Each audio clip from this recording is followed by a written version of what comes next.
নমস্কার, সবাই কেমন আছেন? আশা করি সবাই ভালো আছেন। আমিও খুব ভালো আছি। তো রোজ বিকেলে বাড়িতে বসে বসে ঠিক বোরিং হয়ে যায়। তো কি হলো, ওই দিন আমার এক ছোট ভাই আমাদের বাড়িতে এসেছিল, বলছিল যে চলো দিদি তোমাকে একটু ঘুরিয়ে আনি। তো আমরা সবাই মিলে বেরিয়ে গেলাম। বেরিয়ে আমরা প্রথম চলে গেলাম হকার্স মার্কেটে, তারপর ওইখান থেকে শকুন্তলা মার্কেটে কিছু শপিং করে নিলাম। শপিং করার পর আমরা ভাবছিলাম যে কোথা থেকে কিছু একটা খাওয়া যায় কিনা। তো বেস্ট আমরা কোথাকে কই খাবো তা ভেবে পাচ্ছিলাম না।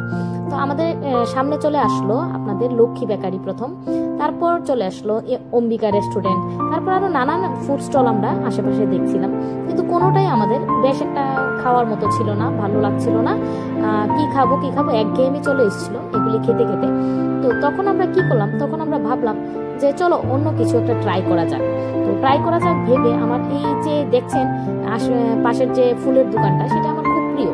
তো সেখানে ফুলগুলো দেখলে মনটা অন্যরকম লেগে যায়। এই যে অম্বিকা, আমি ভাবছিলাম যে না এগুলি খেয়ে ভালো লাগছে না, এগুলি খেয়ে বোরিং হয়ে গেছে, যদিও নতুন দোকানটা তবু।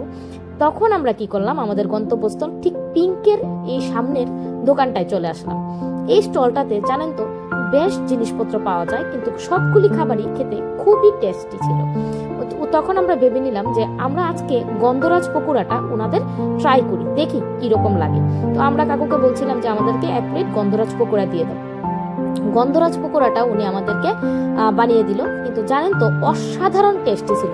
আপনারাও ইচ্ছা করলে ভিজিট করতে পারেন। তাই বলে আমি আমার ভিডিওটা এখানে শেষ করছি। ওকে, বাই।